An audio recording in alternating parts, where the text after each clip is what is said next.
Nutritional support, eating well is all a good part of it, but essential oils are something that can add another level to your personal well-being. Does that make sense?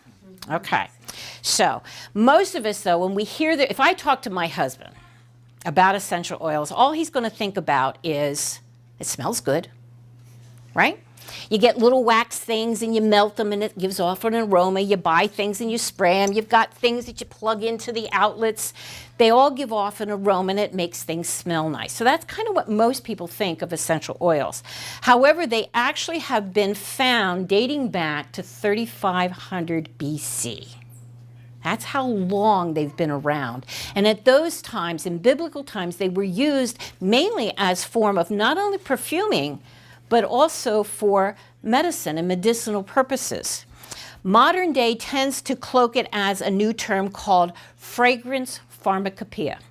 It's a fancy word for aromatherapy. Anyway, you will find oils mentioned in the Bible. Moses was instructed by God to anoint people with myrrh.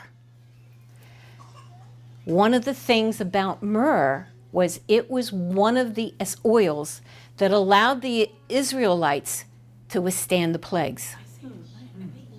Fast forward to, well, not fast forward, come up to the Dark Ages, the Black Plague in Europe. There were robbers caught by a king, and he said, I will let you go if you tell me why you were able to avoid the Black Plague. The robbers were spice and perfume traders from India. To give you an idea of the power these things can have, it's not just smelling good. They are powerful, concentrated compounds. As a matter of fact, the word essential oils is a contraction. It's quintessential. Back at the time of Aristotle, a lot of science, medicine, and philosophy was based on what they called the 4 elements. Anybody know what the 4 elements are? Right.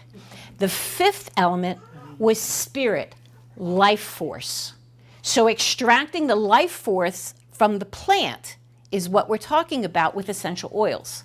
That life force for the plant, or it could be bark of a tree or wherever it was coming from, actually allowed the plant to draw pollinators to itself, to resist insects, to weather the harsh environment that it might be growing into.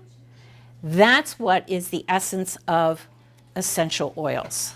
So, right now, you can think of them as mainly chemical factories. There are according to modern science right now, over 100 chemical compounds in essential oils, but they know that there are hundreds more that they have not identified.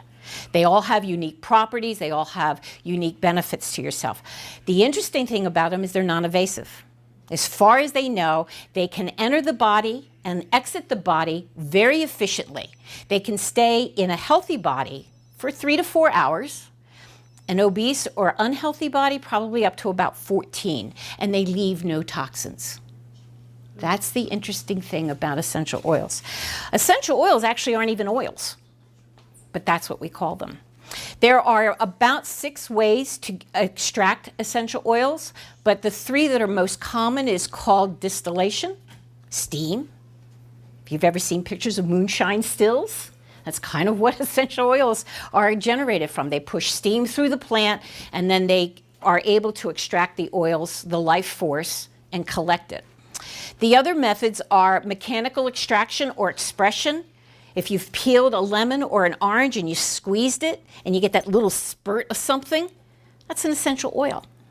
And of course, the third way is using solvents.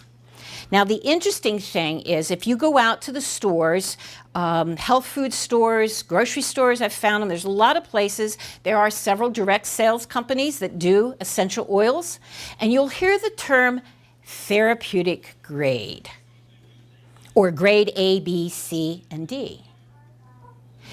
There is no evidence of any kind of scientific designation for therapeutic grade.